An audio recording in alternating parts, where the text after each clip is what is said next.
Roy presented what his master, Arthur Louis Zietz, had been seeking for a long time, a robot maid named Marie. Given she in fact looked very human, he couldn't believe Roy had finally managed to pull it off. The Zietz Corporation was #1 in the country for a reason.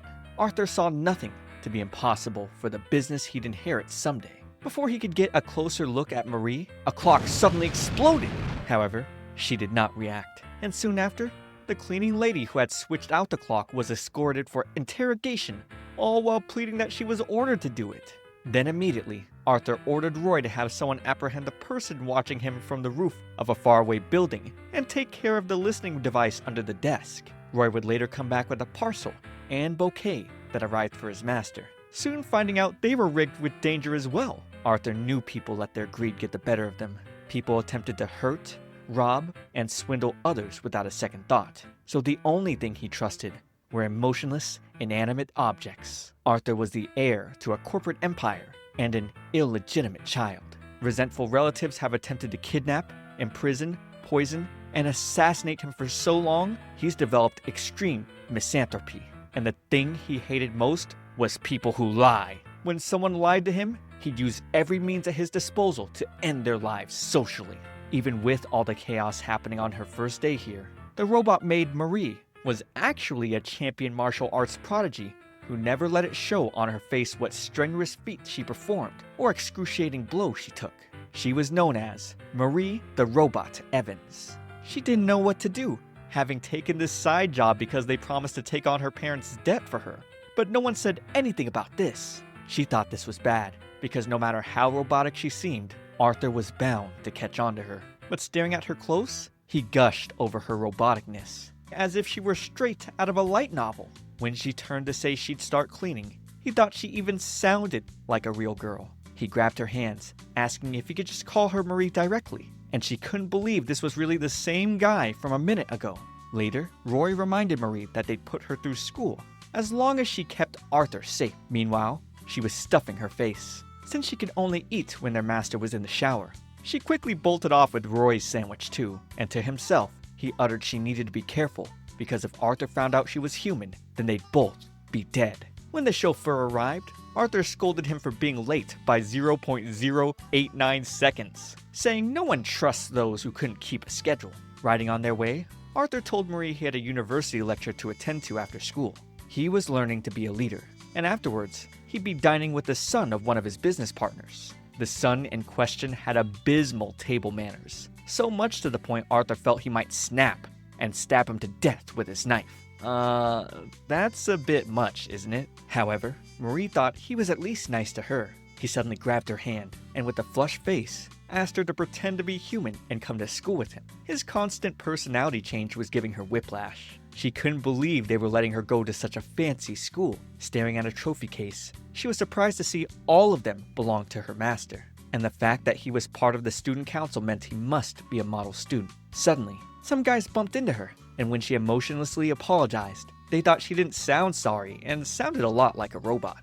She's gotten used to people talking about her like this a long time ago. Even her mom did, having said that even when she yelled or praised Marie, Marie acted the same either way. Her mother didn't know how Marie turned out this way. Arthur then appeared, asking the boy if they had a problem with his maid, and they made a run for it. When she thanked him, he patted her head, telling her that her unchanging expression was part of her charm. This touched her. No one had ever said that before to her. After school, Arthur met with his older stepbrother, Maynard, or in other words, someone who wanted him dead. The two spoke incredibly friendly and familial towards each other, while on the inside, they were much more vicious. Maynard didn't understand why their father chose a sarcastic prick like Arthur to be heir, and he was upset because if Arthur hadn't come along, he'd have been the next head of the Zietz. While Arthur understood Maynard lacked class from every pore of his body, the dueling of their inner monologues was quite the sight to behold from Roy's point of view. However, Marie couldn't tell, figuring with all the smiling, the two brothers loved each other. With Maynard taking a step outside for a break, he clicked his tongue, uttering that his latest hitman failed like the rest. He'd get jump scared with Marie pointing out where the bathroom was. He scolded her for scaring him, but she'd apologize and managed to somehow convince him she was a robot too. Robot or not, he couldn't believe his brother was going around with a maid who couldn't even fake a smile. So she offered to smile, and began pulling her lips in that expression. It was so scary and uncanny, he ran off. That evening, Arthur stared at the fountain outside and thought back to when as a child, he had resolved to succeed his father. Marie came in to serve tea, and she was a little intimidated over his grouchy look. He'd then blush as he asked to rest his head on her lap. And oh my, he'd call it rock hard and say that he could tell she was made of metal, when actually it was her muscle, of course. He expressed not having felt peace for a while now. He felt no one was on his side. So, he made up his mind to live without anyone's help. His father chose him because he was special, so he had to stand strong even if he stood alone. She then replied, "I bid you rely on me. I am always on your side, sir." His eyes widened, and he'd soon close them as he thanked her. He showed her that he was just a normal boy when they were alone together. She wanted to protect him the same way he came to her defense, but felt bad that she was lying to him, too.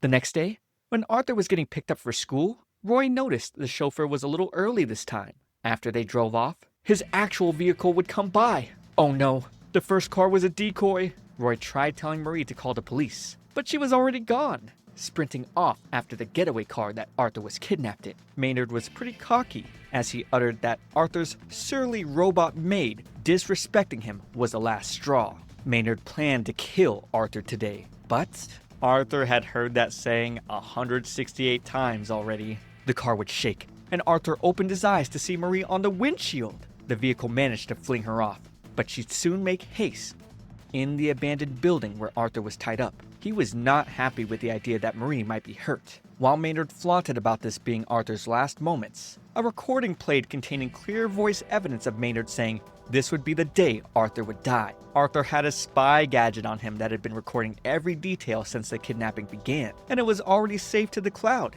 and being uploaded to social media. Maynard bolted off to go deal with it, meaning it was just Arthur and the thugs. And in this short time, Marie would dispatch them quickly using her martial arts prowess, freeing Arthur shortly after. One of the thugs' cigarettes seemed to hit some spilled oil, and now they had trouble with the building on fire. Arthur began coughing really badly. Marie noticed she could get him out through one of the windows if she lifted him up, but he was worried about her. He didn't want to leave her behind. She knew this was the only way though. She couldn't let him die. She tried thinking of ways to get him to give up on her, and considered telling him that she was human, but ultimately, she chose to tell him she really enjoyed spending time with him, that he meant a lot to her, and to not worry because her body was made of durable metals. She lifted him out, and she soon fell to the floor, knowing at the end of it all, she still lied to him. She'd wake up in a bed where Arthur called her name constantly. He was worried she was taking so long to reboot and thought she might have been broken. He was about to ask if she was actually human,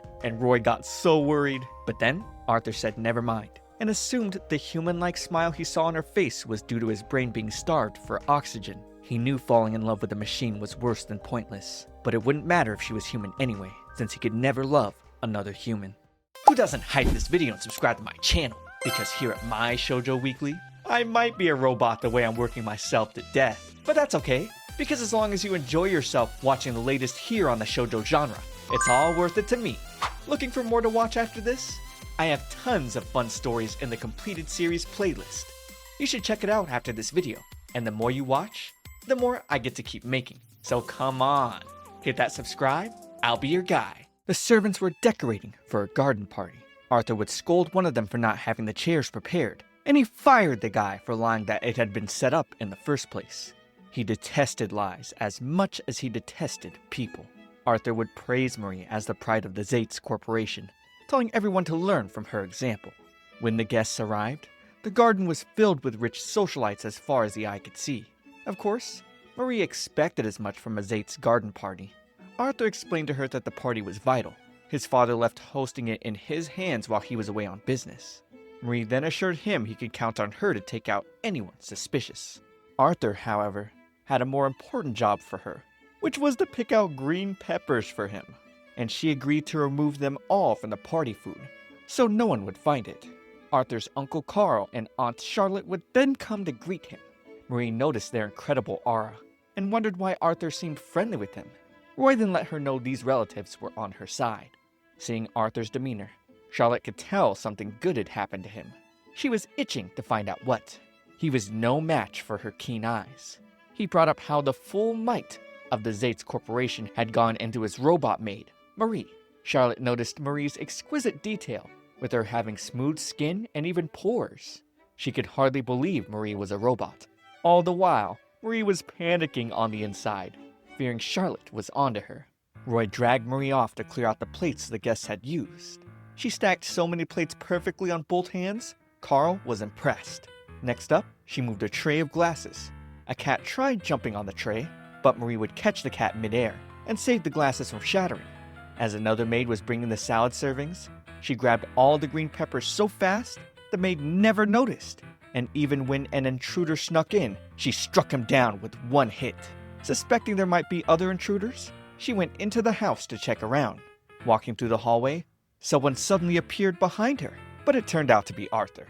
Afterwards, he would lay on her lap, exhausted from hosting his guests all day. Marie noticed he was feeling down. She felt this was the most she could do for him, but still wanted to repay him in any possible way. Arthur suddenly grabbed her hand and drew her in close, thanking her. Marie then decided to return to the party. He wanted her to stay with him a bit longer, but she told him she was currently configured to prioritize party-related tasks.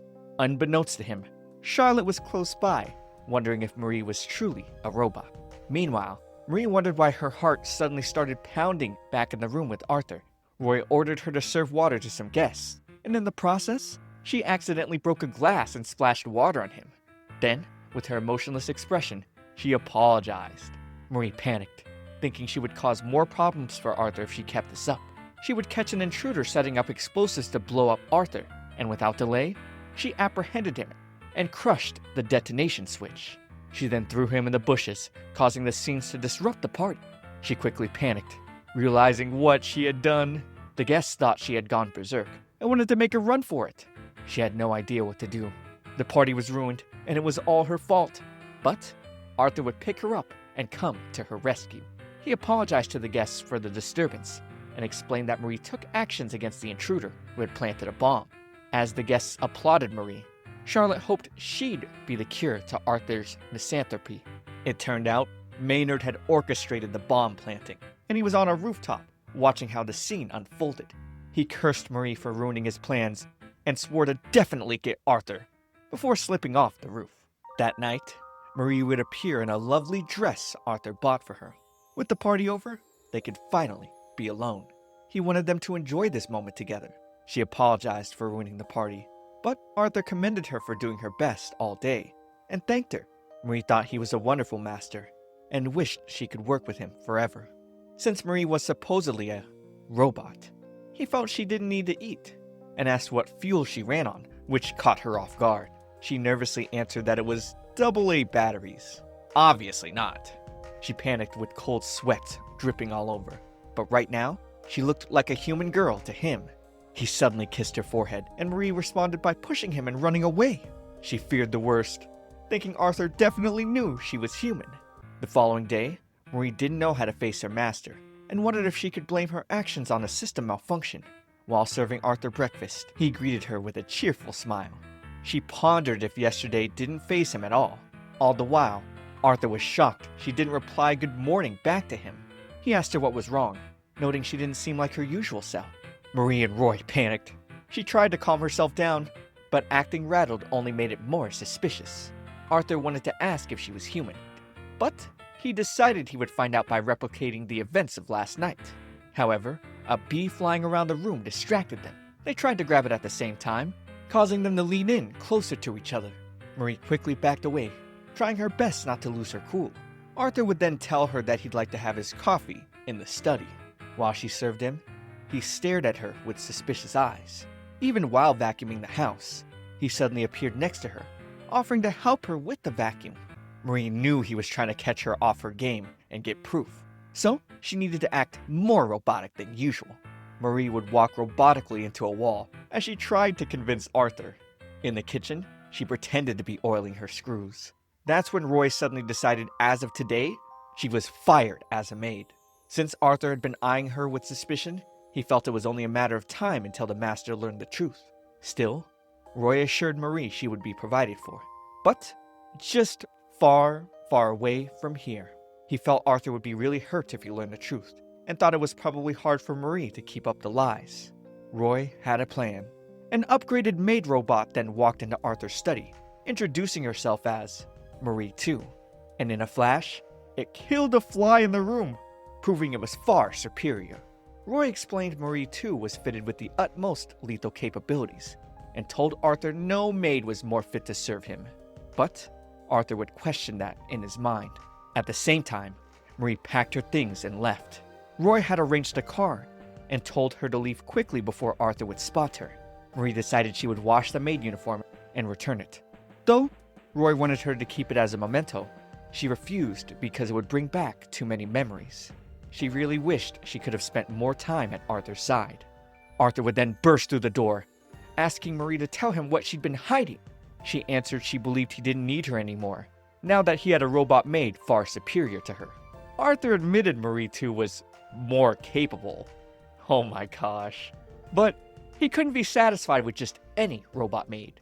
Marie 2 then rolled out the door and suddenly detected Marie as a high-level threat. Marie asked the guys to stand back, and the two mates began to battle it out. As Marie 2 was about to finish off Marie, Arthur dived in to protect her, causing Marie 2 to strike his shoulder. Marie was angered now. A piece of junk that hurt her master had no right to be his maid. She quickly smashed the robot to pieces. In the end, Arthur thought Marie was simply malfunctioning and assumed it was why she had been acting strangely. He believed she asked Roy to dispatch Marie 2 so she could hide it. Arthur then offered to pay as much as it would take for her maintenance. Marie then let him know she was fixed. He really would buy anything when it came to her. Arthur would then lift her up in his arms, asking her to always be with him, and she too wanted to stay with him forever. Roy would welcome Marie back to work again, because despite everything, he hadn't seen the young master smile like she made him in ages.